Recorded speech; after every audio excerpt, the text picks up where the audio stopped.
नमस्कार, मैं श्रुति सिंह। स्वागत है आप सभी का इनसाइड झारखंड न्यूज के इस बुलेटिन में। चलिए जानते हैं आज की खबरों के बारे में। खबरों को शुरुआत करते हैं राजधानी रांची से। राष्ट्रपति द्रौपदी मुर्मू अपने झारखंड के 2 दिवसीय दौरे पर शुक्रवार शाम को रांची पहुंची। शुक्रवार रात वे राजभवन में विश्राम करेंगी, जबकि शनिवार को वे बीआईटी मिश्रा के प्लैटिनम जुबली समारोह में शिरकत करेंगी।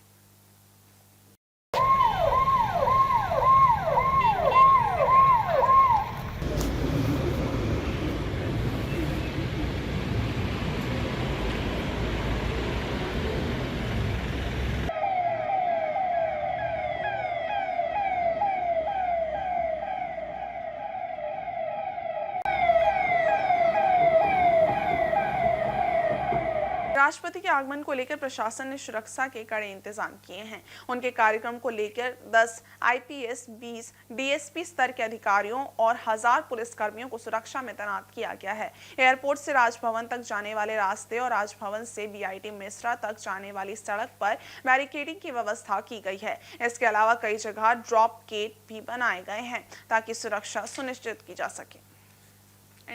रांची स्थित इंडियन ऑयल कॉरपोरेशन की ओर से 14 से 28 फरवरी तक संरक्षण सप्ताह महोत्सव सक्षम का आयोजन किया जा रहा है।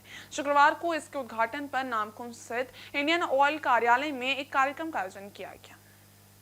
इस मौके पर उपस्थित खिचड़ी विधायक राजेश कश्यप और पेट्रोलियम कंपनियों के प्रतिनिधियों ने ऊर्जा संरक्षण को लेकर शपथ ली। समारोह को संबोधित करते हुए विधायक ने कहा कि विश्व के अन्य देशों की तुलना में भारत में अपनी भी पेट्रोलियम पदार्थों के इस्तेमाल के प्रति जागरूकता का अभाव देखा जाता है। उन्होंने कहा कि पेट्रोलियम पदार्थों के इस्तेमाल ऊर्जा के संरक्षण और पर्यावरण संरक्षण के बीच संतुलन बनाए रखने की जरूरत है। इसके साथ ही विधायक ने राष्ट्रपति के आगामी आगमन पर भी अपने विचार साझा करते हुए कहा कि महामहिम का हम स्वागत करते हैं। उन्हें आशा है कि झारखंड एजुकेशनल हब बनेगा, जिससे शैक्षणिक पलायन को रोका जा सके और दूसरे प्रदेशों में जाने के बजाय हमारे राज्य के छात्र छात्राएं यहाँ गुणवत्तापूर्ण शिक्षा प्राप्त करें।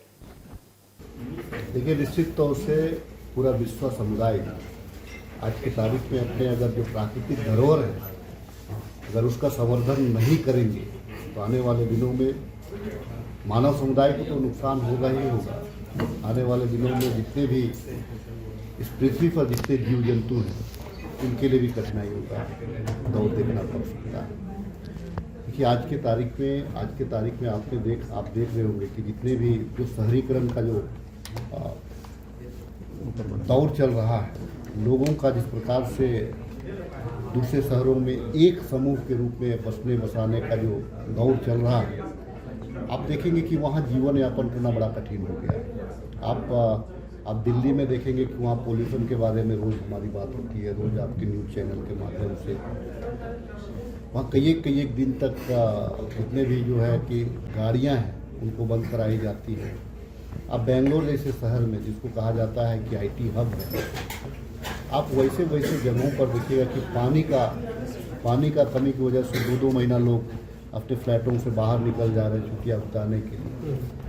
तो इन परिस्थितियों का सामना भारत ना करे, अन्य वैकल्पिक व्यवस्था की ओर भी सरकार को बढ़नी चाहिए। और जितने भी हमारे खास करके जो आज जिन साथियों के साथ ऑयल कंपनियों के साथ में जो बैठकें हुई हैं, इसमें जागरूकता यही है कि धरती हमारा हरा भरा रहे, धरती के लोग खुशहाल रहें, उनका जो औसत आयु लंबी रहे, ताकि लंबे दिनों तक, लंबे अरसों तक धरती पे वो वास कर सके। जमशेदपुर के सोनारी स्थित भूतनाथ मंदिर परिसर में नरेंद्र मोदी विचार मंच की ओर से लगातार तीसरे वर्ष सामूहिक विवाह का आयोजन किया जा रहा है। इसके तहत 8 जोड़ों का विवाह संपन्न कराया जाएगा, जो दहेज मुक्त विवाह की दिशा में एक महत्वपूर्ण कदम है। शुक्रवार को मंदिर परिसर में आयोजित सगाई समारोह में वर और वधू पक्ष के परिजन, स्थानीय समाज सेवी, गणमान्य लोग और मंच के पदाधिकारी उपस्थित रहे और सभी 8 जोड़ों को आशीर्वाद दिया। मंच के पदाधिकारियों ने बताया कि सामूहिक विवाह का मुख्य उद्देश्य समाज में दहेज मुक्त विवाह की परंपरा को बढ़ावा देना है। इसके अलावा यह आयोजन उन परिवारों की मदद करने का भी एक प्रयास है जो आर्थिक रूप से कमजोर होते हैं और जिनके पास अपने बच्चों का विवाह करने के लिए आवश्यक धन की कमी होती है। ऐसे परिवारों का चयन सामूहिक विवाह के लिए किया जाता है ताकि उन्हें समाज में सम्मान के साथ विवाह का अवसर मिले। सगाई समारोह के बाद अब 11 मार्च को इन 8 जोड़ों का विवाह पूरे धार्मिक और सामाजिक विधियों के साथ संपन्न किया जाएगा। इस दौरान सभी जोड़े पारंपरिक तरीके से विवाह के बंधन में बंधेंगे और ये आयोजन एक मिसाल बनेगा जिसमें दहेज मुक्त विवाह की दिशा में समाज को जागरूक किया जाएगा।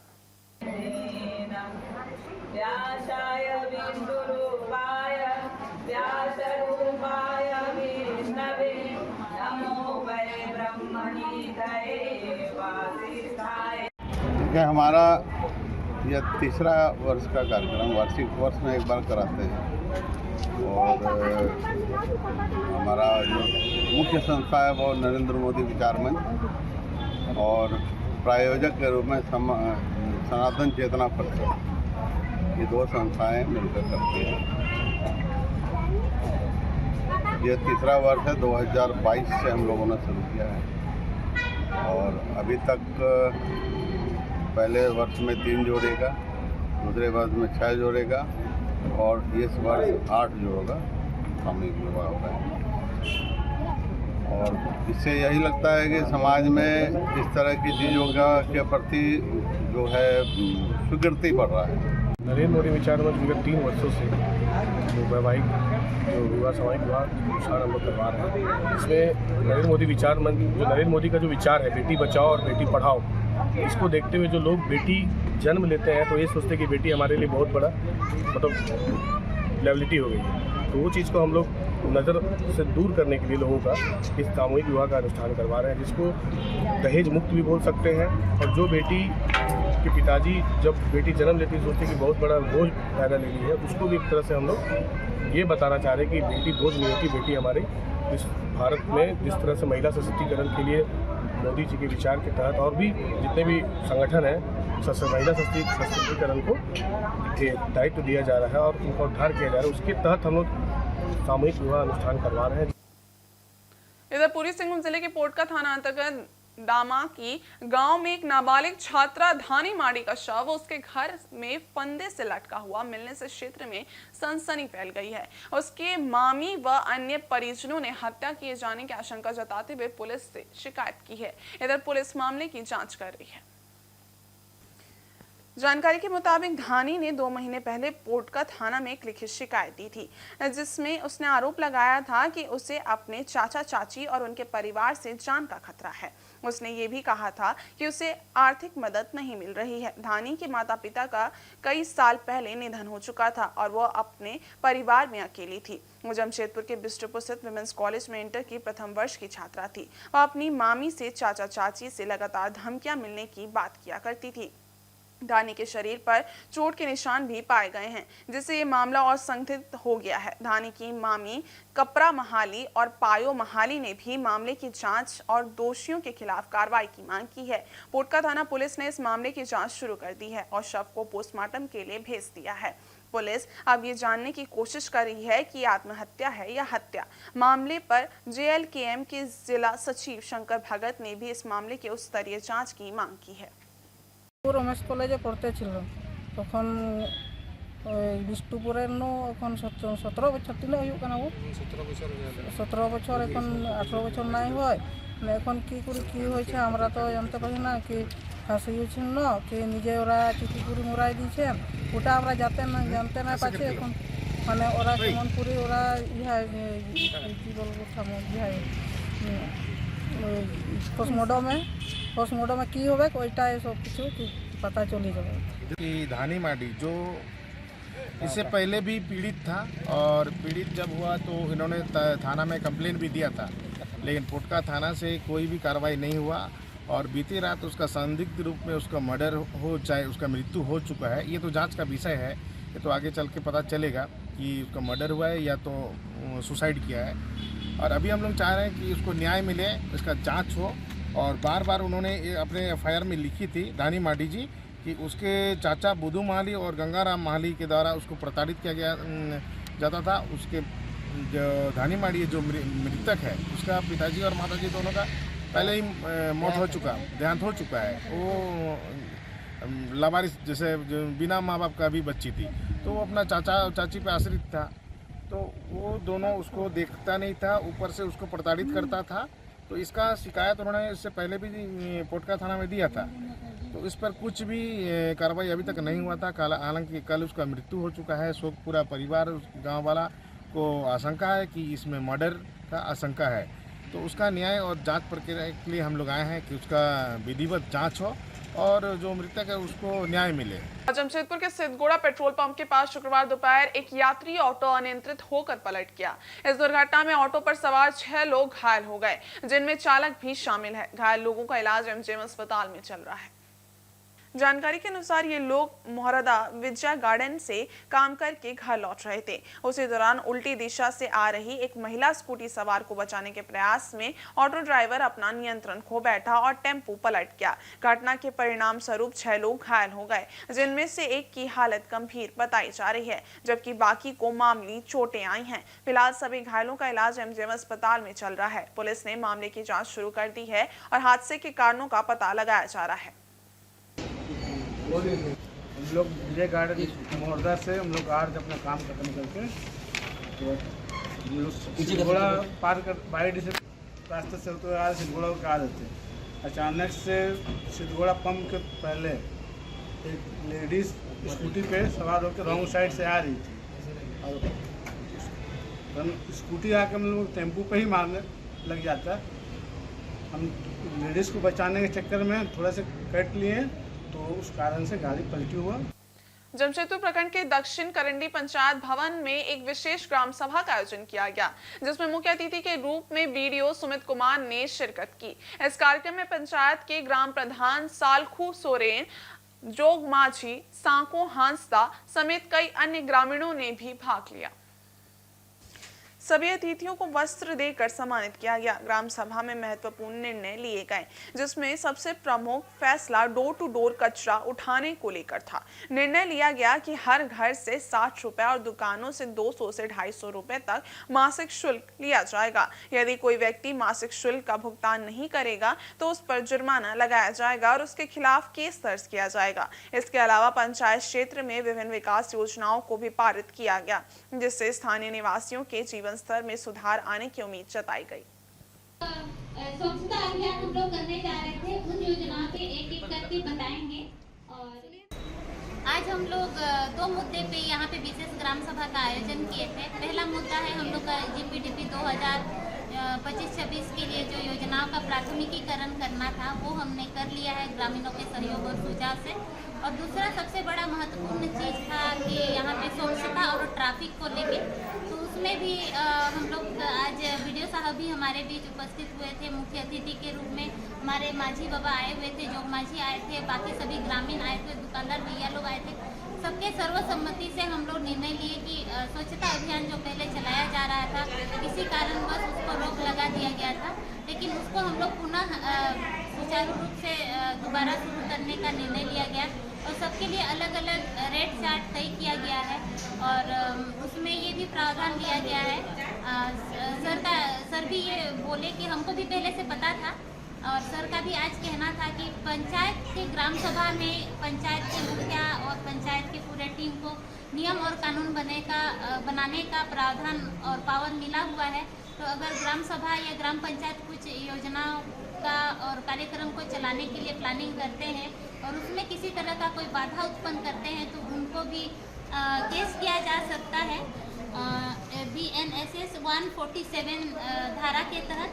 झारखंड बार एंड रेस्टोरेंट एसोसिएशन ने राज्य सरकार की नई उत्पाद नीति पर अपनी चिंता जाहिर करते हुए इसका विरोध किया है। एसोसिएशन का कहना है कि ये नीति बार और रेस्टोरेंट संचालकों के लिए समस्या पैदा करेगी और उनके व्यवसाय पर नकारात्मक प्रभाव डालेगी।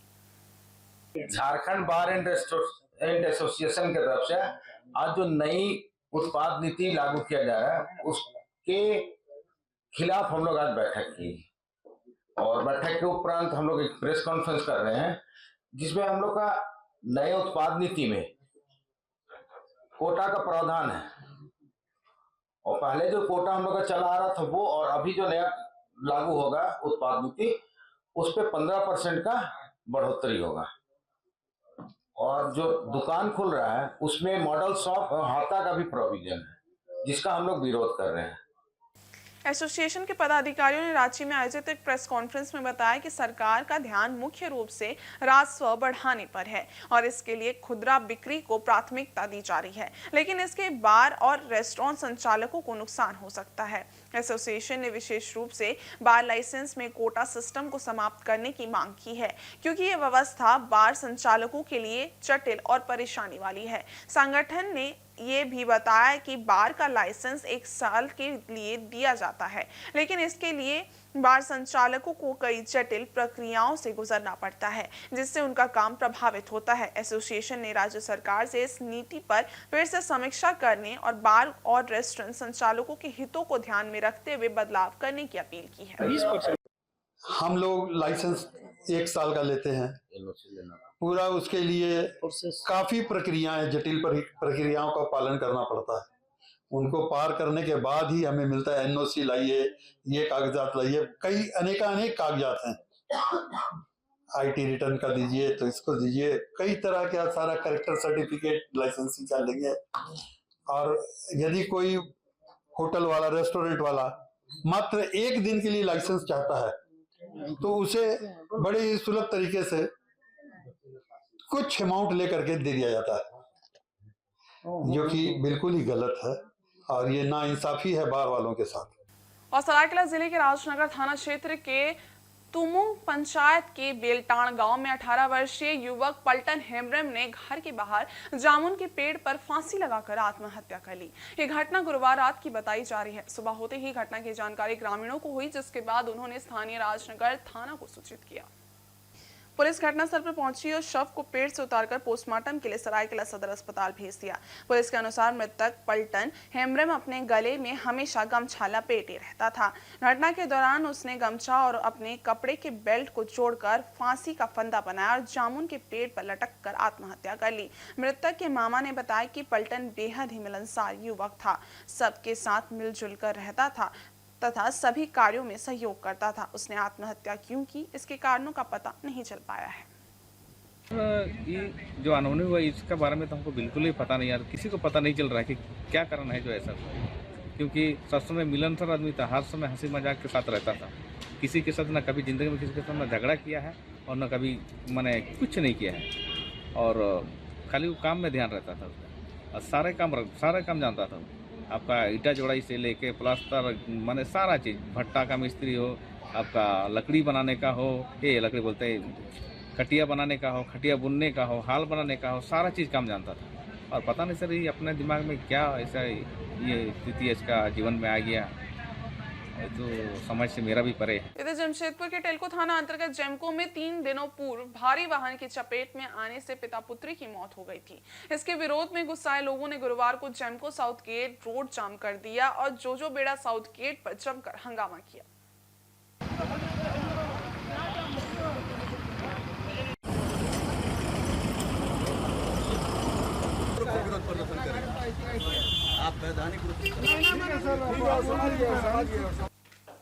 आक्रोशित लोगों ने मेन रोड पर नो पार्किंग में खड़े कई वाहनों का शीशा तोड़ दिया। कुछ वाहनों के टायर की हवा खोल दी। लोगों का गुस्सा देख चालक वाहन लेकर वहां से भाग खड़े हुए। इस दौरान करीब 1 घंटे हंगामा चला। सूचना पर टेल्को और गोविंदपुर पुलिस पहुंची, समझा बुझाकर लोगों का आक्रोश शांत कराया, लेकिन आक्रोशित लोग मेन रोड पर नो पार्किंग में खड़े वाहनों के खिलाफ कार्रवाई की मांग पर अड़े रहे। स्थानीय लोगों ने बताया कि गोविंदपुर से जेमको के बीच मेन रोड पर नो पार्किंग में न्यूवोको, टाटा पावर और टाटा मोटर्स में जाने वाले भारी वाहन, ट्रक, ट्रेलर समेत अन्य वाहन खड़े रहते हैं। इस कारण मेन रोड संकरा हो गया है। इससे अक्सर सड़क हादसे में लोगों की जान जा रही है। 2 दिनों पूर्व तेज रफ्तार से चल रहे ट्रक की चपेट में आने से पिता पुत्री की मौत हो गई। इसके अलावा पूर्व में भी कई लोगों की जान जा चुकी है। हादसे के बाद लोगों का आक्रोश होने पर पुलिस प्रशासन ने वाहनों को खाली करा दिया था, लेकिन फिर से रोड पर भारी वाहनों का पार्किंग हो गया। इसी का लोग विरोध कर रहे हैं। रोड में गाड़ी खड़ा करने को लेके अन्ना चौक से लेके जेमको आपका डीबीसी मोड़ तक के जो हालत है कि सब आंख बंद करके सो रहे हैं। कोई आदमी उनका ध्यान नहीं दे रहे हैं कि गाड़ी किस तरफ से खड़ा है। आए दिन घटना हो रही है, बराबर नौजवान और बुजुर्ग सब जा रहे हैं इसके चक्कर में, और प्रशासन कुछ ध्यान नहीं दे रही है। ना टाटा मोटर्स ध्यान दे रही है, ना टाटा सीमेंट प्लांट दे रही है, कुछ नहीं दे रही है कोई भी। सरायकेला जिले के आदित्यपुर थाना क्षेत्र के गम्हरिया दुर्गा पूजा मैदान के पास टाटा कांड्रा मुख्य सड़क पर एक सड़क हादसा हुआ जो बाद में विवाद और मारपीट में बदल गया। इस घटना में एक बाइक सवार ने ऑटो चालक को मारपीट कर गंभीर रूप से घायल कर दिया। घायल ऑटो चालक पिंटू स्वर्णकार ने बताया कि वह सामने से आ रही एक कार को पास देने के लिए अपनी लेन से दाहिनी ओर मुड़ा रहा था, तभी तेज रफ्तार से पीछे आ रही मोटरसाइकिल अनियंत्रित होकर गिर गई। हादसे के बाद गुस्साए बाइक सवार ने उसे ऑटो से खींचकर बुरी तरह पीट दिया, जिससे उसका दाहिना हाथ टूट गया। घटना के बाद आसपास के स्थानीय लोग मौके पर जमा हो गए। बढ़ती भीड़ को देख बाइक सवार ने ऑटो चालक को धमकी दी और मौके से फरार हो गया। घटना की जानकारी स्थानीय लोगों ने पुलिस को देने के लिए कई बार फोन किया, लेकिन थाना का फोन नहीं लग पाया। इसके बाद लोगों ने स्वयं पहल कर घायल ऑटो चालक को अस्पताल पहुंचाया। फिलहाल पुलिस मामले की जांच कर रही है और आरोपी बाइक सवार की पहचान के प्रयास में जुटी हुई है। किनारे से पार हो रहे थे, रॉन्ग साइड तक कार आ रहा था, तो कार को पास देने के लिए हल्का साइड के लोग बुलेट लेके आके सट गया, गिर गया लोग थोड़ा सा। उसका चक्कर में मेरे को निकाल के टेम्पू से दम भर मारा, दो बार 3 बार लटका का मारा, जमीन में सटा लगा। उसका वजह था हाथ में यहाँ लग गया चोट, दर्द। और राजधानी रांची के हिंदपीढ़ी थाना क्षेत्र से छोटा तालाब के पास गुरुवार रात करीब 8 बजे निजाम कबाड़ी दुकान में आग लग गई। आग की सूचना हिंदपीढ़ी और कोतवाली थाना को मिली, जिसके बाद हिंदपीढ़ी पुलिस ने फायर ब्रिगेड को तुरंत सूचित किया।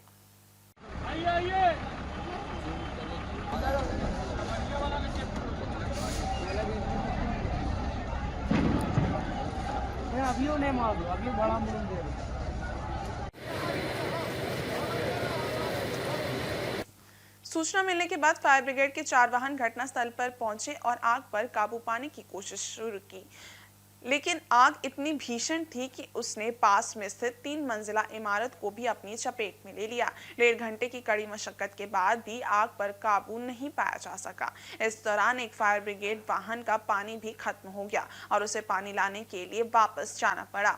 फिर दूसरा वाहन मौके पर पहुंचा और कई प्रयासों के बाद आग पर पूरी तरह से काबू पाया गया। आग से होने वाली क्षति का आकलन करते हुए माना जा रहा है कि इस आगलगी में लाखों रुपए का नुकसान हुआ है। फिलहाल पुलिस मामले की जांच कर रही है।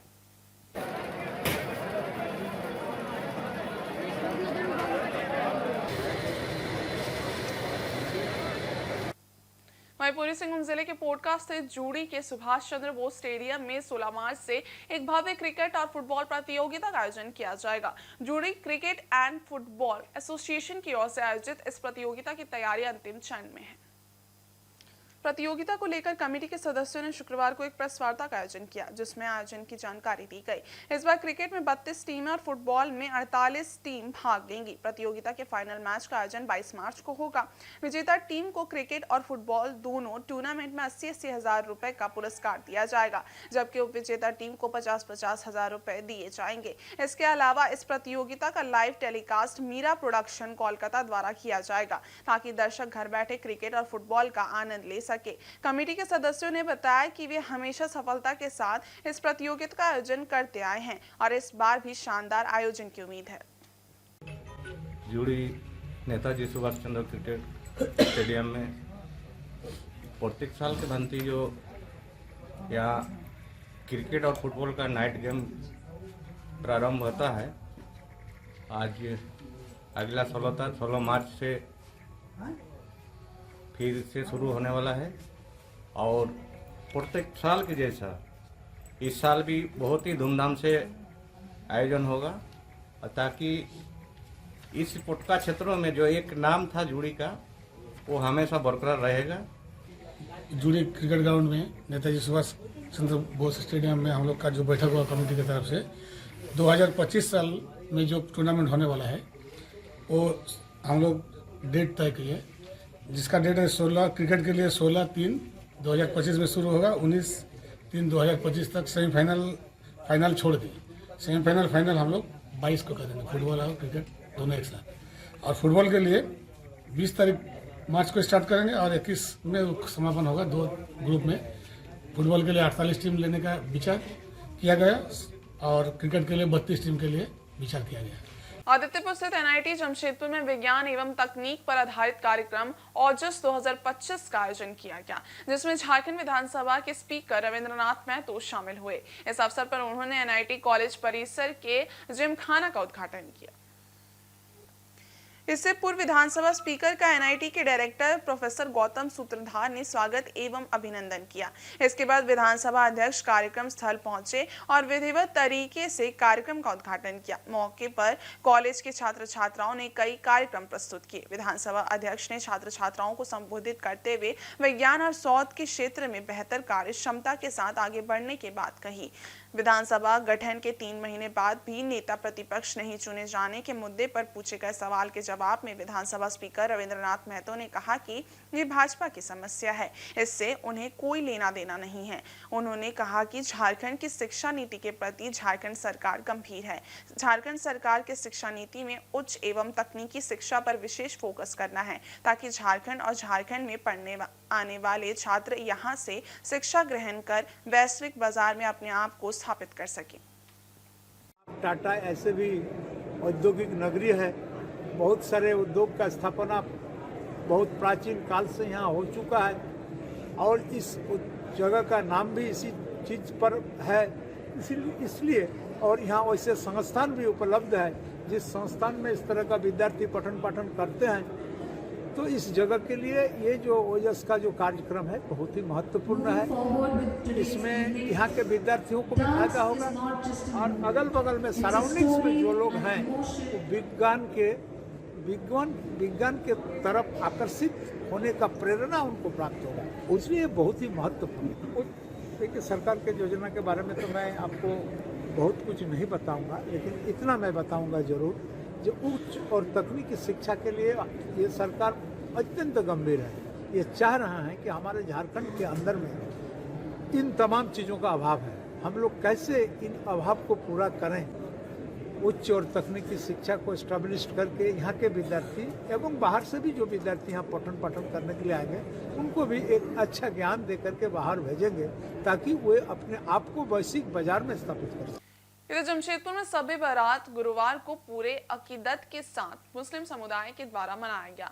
इस दौरान पूरी रात अल्लाह की इबादत में गुजारी गई और गुनाहों की माफी मांगी गई। साथ ही लोगों ने अपने पूर्वजों की कब्रों पर जाकर उनकी मगफिरत की दुआ की।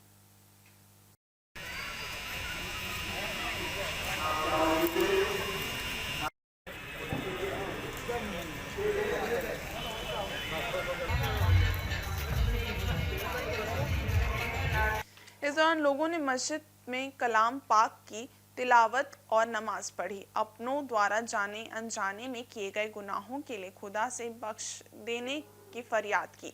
कब्रिस्तान में लोगों ने दुनिया से रुखसत कर चुके अपनों के लिए दुआएं मांगी। इसके बाद मोमबत्ती व अगरबत्ती जलाकर रोशनी की, साथ ही फूलों की चादर कब्र पर चढ़ाई।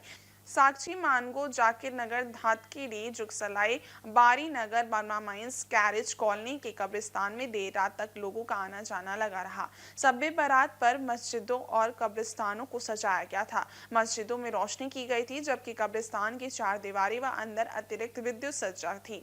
कब्रिस्तान जाने वाले मार्ग में समिति द्वारा रोशनी का प्रबंध किया गया था, ताकि लोगों को अंधेरे में किसी तरह की दिक्कत न हो। की रात है और गुनाहों से तौबा करने की रात है। परवरदिगार आलम ने ऐलान फरमाया है, हदीसों में उलमाए किराम ने फरमाया है कि आज की रात मगफिरत की रात है, इबादत की रात है, रियाजत की रात है, तौबा की रात है। परवरदिगार तौबा कबूल फरमाता है, बंदे को आवाज़ लगा रहा है और हम सब गुनाहगार को चाहिए कि इबादत में जुट जाएं और खताओं और गुनाहों से तौबा करें, गुनाहों की मगफरत की दुआ करें। इधर जमशेदपुर के टेल्को थाना अंतर्गत जैमको गेट के पास 3 दिन पहले हुई दर्दनाक सड़क दुर्घटना में पिता पुत्री की मौत हो गई थी। इस घटना के बाद स्थानीय समाज सेवी अमरीश कुमार ने जनहित की समस्याओं को लेकर जैमको से शहीद भगत सिंह चौक पर अनशन शुरू कर दिया था। जिंदाबाद जिंदाबाद जिंदाबाद जिंदाबाद, वीर शहीद अमर रहे, अमर रहे, अमर रहे। अनशन की जानकारी मिलने पर शुक्रवार को जमशेदपुर पश्चिम के विधायक सरयू राय मौके पर पहुंचकर उनसे बात की और उनकी मांगों पर उचित कार्रवाई करने का आश्वासन दिया। विधायक ने खुद अमरेश कुमार को जूस पिलाकर उनका अनशन समाप्त कराया। अमरेश कुमार ने विधायक को बताया कि पिछले कुछ दिनों में इस क्षेत्र में कई दुर्घटनाएं हो चुकी हैं, लेकिन प्रशासन की ओर से इस दिशा में कोई ठोस कदम नहीं उठाए गए हैं। सड़क किनारे भारी वाहनों का खड़ा रहना और तेज रफ्तार वाहनों का निरंतर आवागमन दुर्घटनाओं का प्रमुख कारण बन रहा है। उन्होंने ये भी कहा कि पुलिस अब तक उस वाहन का पता नहीं लगा सकी है जिसने कृष्णा कुमार और उनकी बेटी को टक्कर मारी थी। उनकी बातें सुनने के बाद विधायक ने इस मामले पर जिला प्रशासन और स्थानीय कंपनी प्रबंधन से बातचीत करने की बात भी कही, ताकि भविष्य में ऐसी दुर्घटनाओं की पुनरावृत्ति ना हो और स्थानीय लोगों की समस्याओं का समाधान हो सके। उन्होंने डीसी से फोन पर बात की और इस दिशा में अब उचित कदम उठाने का निर्देश दिया। सुबह ट्रैफिक के कारण से या कि अनियमित ट्रैफिक के कारण से यातायातों से एक्सीडेंट हो जा रहा है, लोग मर जा रहे हैं, वातावरण यहाँ का प्रदूषित हो जा रहा है। तो हाल ही में 2 दिन पहले जो घटना हुई उससे पूरा जमशेदपुर दहला हुआ है। यहाँ के नागरिकों की तरफ से आज आमरण अनशन पर बैठे अमरेश जी, इसी मांग को उठाकर और ट्रैफिक को नियंत्रित किया जाए। जिस ट्रैफिक को उधर से नहीं आना है उधर से नहीं आए, बड़े वाहन उनके लिए जो रूट बना हुआ उधर से जाए, तो उनकी मांग है। मैंने उपायुक्त से बात किया इसके बारे में, उनको सारी चीज़ें बताई गई, वो सहमत हुए। उन्होंने कहा कि मैं एसडीओ को कह देता हूँ कि एसडीओ इस पर कार्रवाई करें और एक समय लेकर एसडीओ के यहाँ ये लोग भी जाएंगे, अपना ज्ञापन उनको दे देंगे। जब आश्वासन मिला है उपायुक्त का तो ये सबको उचित लगा कि अब भूख हड़ताल समाप्त किया जाए और हम सभी इस मामले को लेकर इनकी तरफ से जो भी लड़ाई लड़ना है, संघर्ष करना है, कंपनियों से बात करनी है, हम वो करेंगे और उपायुक्त भी इसमें आगे रहेंगे। तो इसी आश्वासन के बाद इन्होंने अपना भूख हड़ताल समाप्त किया है। श्री श्याम मित्र मंडल सरायकला की ओर से आगामी 22 फरवरी को श्याम महोत्सव का आयोजन बिरसा मुंडा स्टेडियम में किया जाएगा। इस महोत्सव के आयोजन को लेकर श्री रानी सती दादी माता के मंदिर में एक प्रेस कॉन्फ्रेंस का आयोजन किया गया। प्रेस कॉन्फ्रेंस को संबोधित करते हुए श्री श्याम मित्र मंडल सरायकेला के संरक्षक मनोज कुमार चौधरी ने बताया कि जलवा मेरे श्याम का की भाव के साथ आयोजित होने वाला ये 10वां वार्षिक श्री श्याम महोत्सव प्रातः 7 बजे निशान यात्रा के साथ प्रारंभ होगा। यात्रा में सैकड़ों भक्त महिला और पुरुष हाथों में प्रभु श्री श्याम का निशान लेकर श्री श्री लक्ष्मी नारायण मंदिर से विधि विधान के साथ यात्रा करेंगे। ये यात्रा मुख्य सड़क मार्ग से होते हुए दोपहर 12:30 बजे बिरसा मुंडा स्टेडियम पहुंचेगी। निशान यात्रा के दौरान कलाकारों द्वारा पौराणिक दर्शन के अनुसार भव्य झांकियां और नृत्य संगीत की प्रस्तुति की जाएगी। इस दौरान ड्रोन से पुष्प वर्षा और इत्र वर्षा भी मुख्य आकर्षण होगा। इसके बाद गाजे बाजे के साथ एक भव्य रथ में सवार होकर प्रभु श्री श्याम का स्वागत विधि विधान से किया जाएगा। कार्यक्रम में श्याम रसोई से प्रसाद का वितरण भी किया जाएगा। संध्या 7:11 पर भक्ति ज्ञान और संगीत की त्रिवेणी भजन संध्या का आयोजन किया जाएगा। इस भजन संध्या में कोलकाता से आए संजू शर्मा, प्रकाश मिश्रा, टाटा नगर के अनुभव अग्रवाल और जयपुर के प्रमोद त्रिपाठी द्वारा भजनों की प्रस्तुति की जाएगी। श्याम महोत्सव का आगाज हो चुका है, जिसकी तैयारी पूरी जोर चल रही है।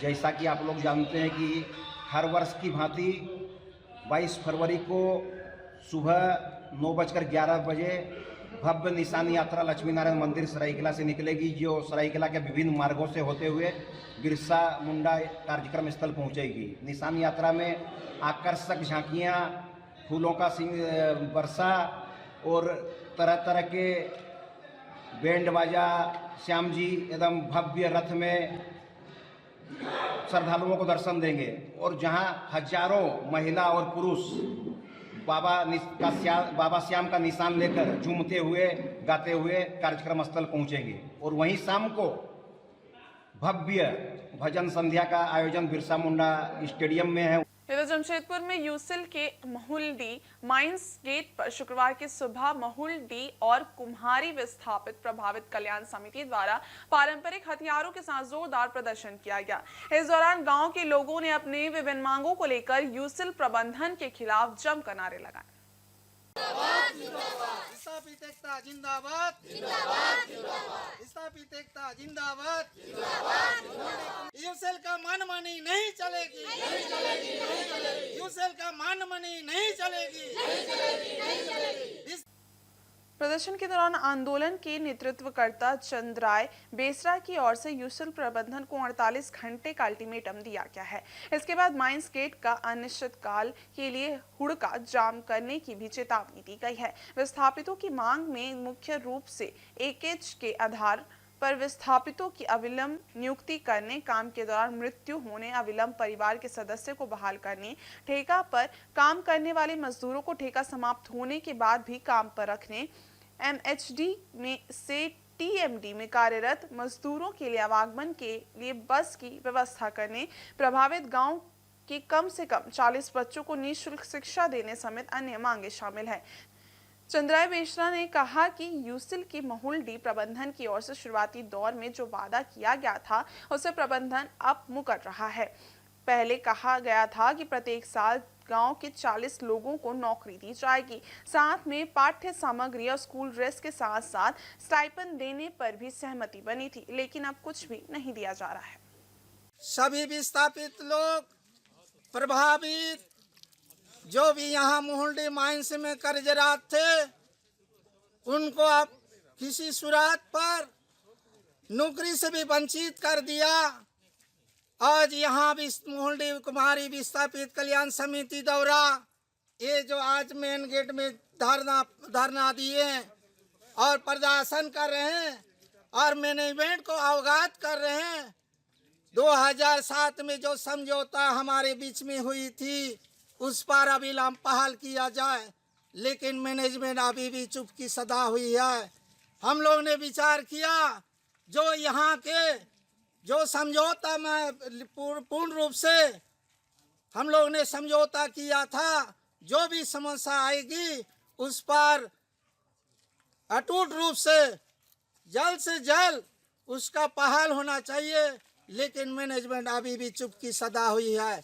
इसलिए पूरे विस्थापित लोग, प्रभावित लोग आज यहाँ आकर के मेन गेट में अपना धरना प्रदर्शन कर रहे हैं। जिन्होंने उनका जमीन चला गया, आदमी चला गया और यहाँ के दर छोटे छोटे बच्चों बेघर हो गया, उनका अनाज नहीं मिल रहा और पढ़ाई लिखाई की बात तो दूर की बात है। जिन्होंने हम लोग ने समझौता किया, आसपास गांव के विस्थापित प्रभावित गांव के जो भी 40 बच्चों, उन्होंने कहा था कि निःशुल्क मैंने पढ़ाऊंगा, लेकिन आज तक 2007 से 2025 तक एको बच्चों का नियुक्ति नहीं किया। ये बहुत दुर्भाग्यपूर्ण की बात आती है। और आज के इस बुलेटिन में बस इतना ही। हम कल फिर हाजिर होंगे कुछ और नई खबरों के साथ। तब तक के लिए देखते रहिए इनसाइड झारखंड न्यूज़। धन्यवाद।